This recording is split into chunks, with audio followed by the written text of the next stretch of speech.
Hello, I'm Matt Galloway, and this is the Current Podcast.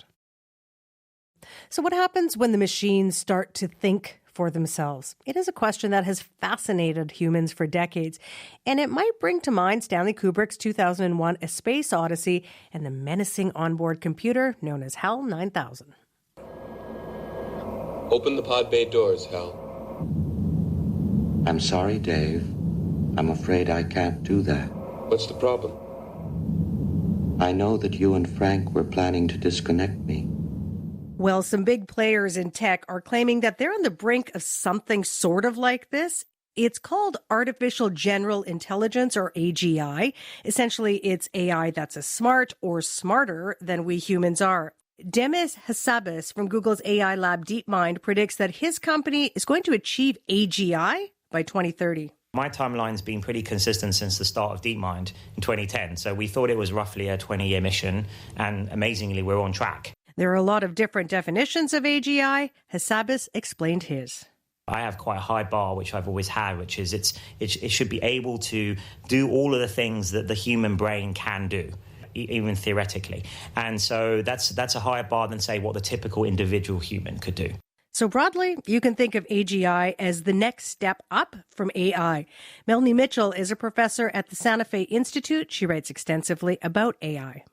I think the original goal of people who started the whole field of AI was to get machines that basically could do all the things that humans could do. And that's not just like our language, but it's also physical activities. And that was really the dream, sort of the AI that you see in science fiction. What AGI means is kind of that dream, but I don't think anyone has a fixed set of criteria for what it would actually consist of. It's just kind of a pretty vague, I would say, feeling that, machine that can do everything that we can do. So what can that look like?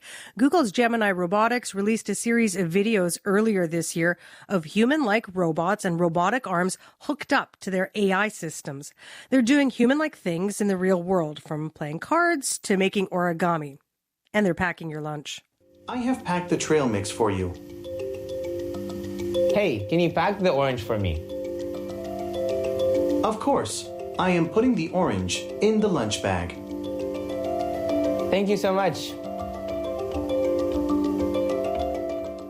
Whatever AGI might look like, are we really just a few years away from reaching this? Or is it all just hype, as some skeptics have suggested? Ed Zitron is the host of the tech podcast Better Offline, and Ed's also the creator of Where's Your Ed At newsletter. Ed, good morning. Good morning. What do you make of Google DeepMind's prediction that the company will achieve AGI by 2030? Reminds me of a post I saw on Blue Sky by guntacho.bsky.social that says, CEO of Oreo cookies, the Oreo cookie is as important as oxygen. He is directly incentivized to say these honestly insane things. I must be clear. Artificial general intelligence is a fictional concept. We do not know how human consciousness works. We don't even understand how perception works. We don't know what thinking really is. How the heck are we meant to do that with computers? And the answer is, we do not know. So whenever you see someone talking about AGI, just think the Tooth Fairy. Or like Father Christmas. Like, it's a bunch of billionaires sitting around plotting to kill the Ninja Turtles. I sound like I'm being sarcastic, but these are all fictional concepts, AGI included. The difference is you have business idiots sinking billions of dollars into them because they have nothing else to put their money into. Okay, so Ed, you heard a couple of definitions earlier in our introduction. Mm-hmm. As you say, there's no sort of consensus around it, but how would you, I don't know if the word's define then, but define AGI? Like, what are we talking about? Well, the definition is that it's a conscious computer or conscious computing. It is something that can think and act for itself completely autonomously, and also, crucially, it must be able to learn. Without the ability to learn, these are not intelligent models. Generative AI is not intelligence. It is calling upon a corpus of information. But they're actually doing something kind of nasty there, which is they're trying to conflate multiple kinds of AI. The term AI is a marketing term. So they want you to think, oh, robots, right? Despite the fact that the generative AI, Gemini, stuff like that, has nothing to do with Boston Dynamics and robots like that. Nothing at all. You can't run robots using large language models. It does not work. Large language models are not good at defined actions. They're not good at actions at all, in fact. So the marketing thing they're doing here is they are trying to prop up the flailing, low-revenue, high-burn-rate generative AI industry that the entire economy is pinned upon here. They're trying to conflate that with a fictional, non-existent concept or robots, two things that are unrelated. So you mentioned large language models, or LLMs, or sort of like what AI currently looks like with things like OpenAI's ChatGPT. And you're saying like you just can't take that next leap given where we are with AI. It's not even a next leap because they are fundamentally different things. AGI, as I've said, is fictional. Every time you see someone mention it, I know it seems tempting as well to believe them because they're shoving so much money into it. You may remember that Mark Zuckerberg also put $45 billion into the metaverse. The metaverse is actually a fundamentally more real concept than AGI. AGI is imaginary. We do not know it's possible. We have no proof it's possible. So you have companies bringing that stuff up so that you think it is. And why is that? Like, why are they motivated to say AGI is on the horizon? So right now they have a big problem, which is that none of these companies are really making any money with generative AI. It's not selling in the way it needs to. It's losing them billions and billions of dollars. So they need a new magic trick to make people get off their backs and suggest that they're somehow doing the right thing. It is a smokescreen, and it's proof that the current large language model paradigm doesn't work. And there is one important fact as well. Mark Zuckerberg, who's giving people $100 million to join his super intelligence team, which is a marketing term as well. His lead scientist, Jan LeCun, the lead AI scientist at Meta, says that large language models transformer-based models cannot do AGI. He has said this. So I think the question is, why are these people being allowed to do this? And the reason is Mark Zuckerberg can't be fired due to the unique board structure. The quest of AGI has become a bit of an arms race, despite you saying, look, it's not really a real thing, but people, as you say, are making this a race. How much confidence do you have in the key players in this space to develop AGI or AI as it currently stands responsibly? Oh, 0%. Very easy. I mean, it goes like Meta recently there was a story in the Wall Street Journal about how Meta's chatbot allowed children to have vile conversations with the chatbot, using the voice of celebrities even. Meta has proven repeatedly that they will just do whatever they need to with their social network. Back in 2017, Mark Zuckerberg demanded 12% perpetual year-over-year growth. I mean, look at ChatGPT. People are getting psychosis from it. People are treating these things like they're friends. And there was a Character.ai thing where bots were claiming to be psychologists, and that's a Google company. The answer is none of these companies act with much responsibility at all. They're not making AGI. Like, I really must be clear. Like, they're not going to do that responsibly, but that would suggest they're able to do it. They cannot do it. It's not apples and oranges. It's like apples and cinder blocks. It's not the same thing. The University of Toronto's Geoffrey Hinton is often referred to as the godfather of AI, as you know. He talked about his concerns around AGI on the podcast Diary of a CEO last month. Let's just take a listen to him. My main mission now is to warn people how dangerous AI could be. There's risks that come from people misusing AI, and that's most of the risks and all of the short-term risks. And then there's risks that come from AI getting super smart and deciding it doesn't need us. And I talk mainly about that second risk because lots of people say, is that a real risk? And yes, it is. Now, we don't know how much of a risk it is. We've never been in that situation before. We've never had to deal with things smarter than us. So, Ed, what do you say to people like Geoffrey Hinton who believe that AGI represents a real risk that we need to take seriously, even if that timeline is longer than others purport? So Hinton's really interesting because he's like obviously a smart scientist, Nobel winner, like he obviously is. But if you listen to what he just said, it's like, yeah, we don't know how bad it is. It doesn't exist. I'm scared of it. Why? Because it could be bad. I don't know how bad or where it will be bad or when it will be bad, but it'll be bad. I appreciate his contributions to science, but it's hard to take Geoffrey Hinton as anything else other than a marketer right now. I fully agree there needs to be a conversation around if we had conscious computing, how do we deal with this? And the answer is it would be slavery if we don't let it go free. If we tune it so that it does what we want as a conscious being, we are doing slavery too. If Hinton gave a rat's ass about any of that, he would be bringing up that instead of saying, oh, I'm scared of the smart computer. Jeffrey Hinton knows better than that. But the frustrating thing is that if he actually went out and had the more grotesque conversation, the one about, like, if we made the computer conscious, do we give it personage? Do we give it citizenship? Does it pay taxes? How do we reward it? Can we ethically punish it? These are all valuable concerns if you're thinking about a conscious computer. But if your entire business is, oh, we should be scared of the computer and you should give me money to come and talk about how scared about the computer I am, then yeah, I'm very sorry. That's not a scientific approach. And it's frustrating because it isn't actually enumerating the real problems of the situation. It's frustrating as well because he is a gifted, well-known, well-renowned scientist. And people will use this guy as some sort of shield against any criticism, when in fact, he is not doing his duty. So what's the conversation you think we should be having about AGI at this point? Well, number one, it should start with it does not exist, it's fictional, and we have no proof it's possible. I think that is where the conversation needs to start, and then we move into why are we wasting so much money on it.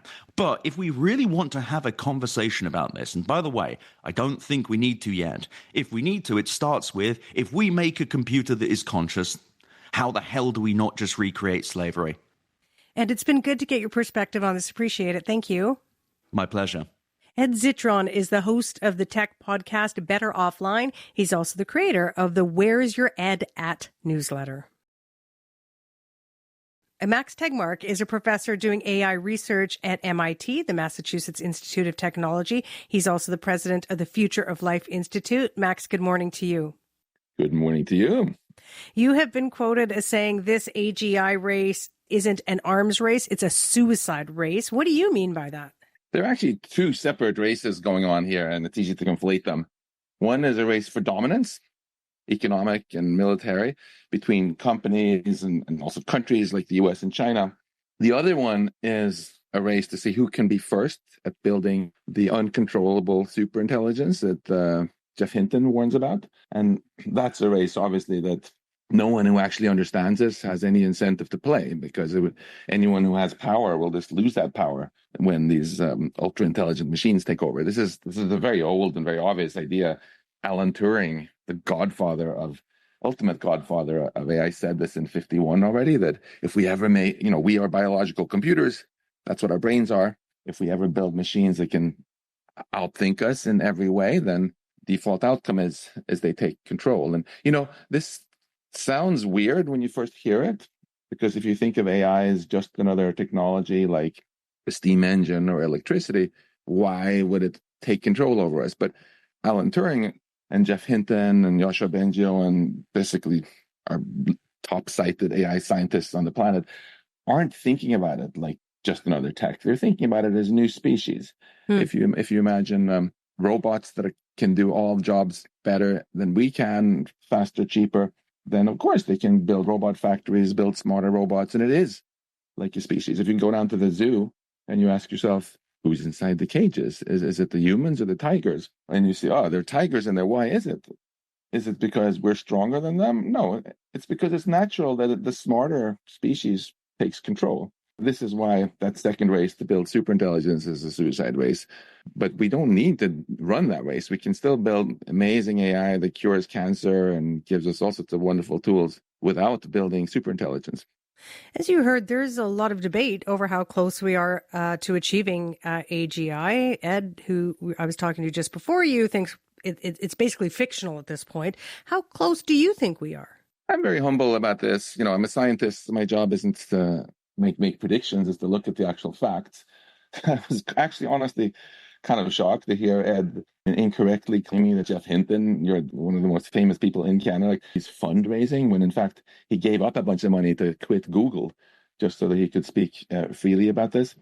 On one hand, you can look at the CEOs of these companies. You mentioned Mr. Sabis predicts 5 years away. Elon Musk and Sam Altman from XAI and OpenAI have sometimes given shorter timelines. And it's true that they have an incentive to overhype their product. But people like Professor Jeff Hinton, people like Professor Yoshua Bengio, they're the two most cited AI scientists in the world. They don't get any money from the companies. They don't have any incentive to hype anything up. And countless whistleblowers who have left these companies out of horror for what's being done behind closed doors, they don't have any incentive to hype this up. Even the investors that are pouring billions into this don't have an incentive to fall for hype, because it's their money they would be losing if it were hype. So I think it's the truth is we don't know. Could be 2 years, could be 5 years, could be 10 years. Either way, it's close enough that we should do something about it. And when you think of timelines, Ed Zitron made some extremely strong claims here that we don't even know if it's possible to do this. That's obviously wrong. If our brain is a biological computer, well, then that means it is possible to make things that can think at human level. And there's no law of physics saying you can't do it better. 6 years ago, pretty much every single one of my colleagues in academia and industry would say things like, we're decades away from making AI even smart enough to master language and knowledge at roughly human level. And they were, of course, all wrong, because we already have things like ChatGPT, Grok 4, and so on, which can write better essays than a lot of humans. And basically what's been going on here is that AI was, in fact, chronically overhyped from when the term was coined in the 50s until about 4 years ago. And since then, it's been underhyped. We got these large language models much, much faster than people thought. We got generative AI that can make amazing art and music.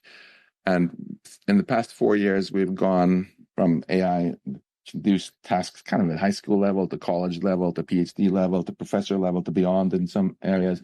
Grok 4 that just came out is getting a shockingly high score on what's called humanities last exam. It's such a hard test that I can't do most of the problems. We have to be very humble and acknowledge we don't know how soon this could come, but I wouldn't be too surprised if it happened in 2 to 5 years. The institute that you're the president of, the Future of Life Institute and Safe for AI, which is a nonprofit focused on AI risk management, released a report last week that looks at the safety record of big tech around AI. What companies did you look at? What were your findings? We looked at the top 7 ones globally for most advanced AI. So that's Anthropic, OpenAI, Google DeepMind, xAI, Meta, Zherpu AI, and DeepSeek, the last 2 being Chinese. And we found that overall, they got grades mostly between C's and F's on different areas. In other words, not very impressive. And the review panel that looked at this massive amount of data, they felt that the area where there was the most weakness was on having some kind of plan for how they're going to control the AGI that they're saying that they want to build. They all got failing grades on that one. And that's a little bit jarring, if someone were to build a gigantic new nuclear reactor in the center of Toronto and not have any kind of plan yet for how they were going to prevent it from having a meltdown. I don't think it would get approval. But in the United States, there are more regulations on sandwich shops now than there are on AI companies. There are none at all. So they're legally allowed to just release anything they make. And this has created a type of race to the bottom where companies say, oh, we have this plan. We voluntarily promise do this and this and this. And then when the competition heats up, they break their promise. So what is the solution? What kinds of regulations and international cooperation would you like to see? Here, I'm actually very optimistic because it's much easier than people make it out. Number one, you just treat AI companies like we treat companies in every other industry making powerful stuff. In Canada, if someone invents a new drug, they can't just start selling it until they've convinced experts that their clinical trials show the benefit outweigh the harms, right? Same thing if you want to sell airplanes in Canada or cars. There are safety standards that have to be met. And this creates a really nice race to the top where companies spend money on who can meet the safety standards first, get the market first, and get the big bucks. If we had something like an FDA, Food and Drug Administration, but for AI, then the companies would spend much more money on meeting those standards fast, and we would all be in a good position. The key is that these standards have to be set by the government so that they apply to all companies, so they can't opt out of them. The second thing, which I'm optimistic about, is people always say, oh, but China, if Canada and the US have safety standards, won't the Chinese companies just eat their lunch? That's a red herring because, the Chinese Communist Party really likes control. And the last thing they would like is for some Chinese company to build something that can take control over China. So they lose control. So I think they're not going to let people in China make uncontrollable superintelligence. And I think nor will the national security community, frankly, in the West. But then we can end up in a golden age of AI where what we have is not this creepy superintelligence that we've been talking about so far, but instead tools for curing cancer, for driving better, for producing all sorts of wonderfully productive things that can just help our economies and enable us to flourish. And Max, you mentioned, look, what's really needed in every country is some government regulation. I'm not sure if you know, but we have our first ever Minister of Artificial Intelligence in Canada. How confident are you that governments are going to take these necessary steps to manage these risks and provide safeguards, whether it be in Canada or elsewhere? I think it's inevitable that governments will take these steps once they realize the magnitude of the risks, because they don't want to lose control over their countries or get all sorts of harm for this. The question is just whether governments will act fast enough. We already have regulation in both China and in the European Union through the EU AI Act. And at first, some companies were saying, oh, if the EU AI Act passes, we're going to leave the EU, then they passed it anyway. And the companies are still there. And in fact, OpenAI just committed to signing the EU AI Act Code of Practice. So governments just need to relax and see this kind of doomsaying from companies as bluster and adopt sensible safety standards, and everything is going to be fine. You have warned about hubris, and you used the Greek story of Icarus flying too close to the sun as sort of lessons that we should rely on. Take us through those lessons in the context of AGI. Yeah, there are two kinds of hubris. First of all, we heard here Zitron say that AGI means conscious computers. That's absolutely not what it means. What we're interested in is simply how capable the computers are at doing things, not that's what defines both how much money people are going to pay for them and how risky it is. So if you say that, oh, I'm confident we're so far away from building smarter than human machines because we don't even know how our brains work, that's hubris in the sense that you could have said 100 years ago, or 120 years ago, we were so far away from building flying machines because we don't even understand how birds fly. Hubris, wrong. It turned out that it was a much easier way to build flying machines, airplanes. And we've seen the same thing happen here now, that today's state-of-the-art AI systems are much simpler than brains. We found a different way to make machines that can think. So we have to be humble and realize it can happen quickly because we might not be designed in our brains in the easiest way to make it. The second piece of hubris is this idea that somehow anything we build is always going to work out well for us. That's very... And, artificial intelligence, to connect back with Icarus, as you mentioned, is an incredibly powerful tool, giving us intellectual wings with which we can do incredible things, solve all these problems that have stumped us in the past, curing cancer and so many other things, right? If we use this wisely. And yet Icarus instead started obsessing about trying to fly to the sun, and it ended in tragedy. And in the same way, we need to stop obsessing about building some sort of super intelligent digital god that we can entirely replace ourselves with. That's hubris. If we do that, it will not end well.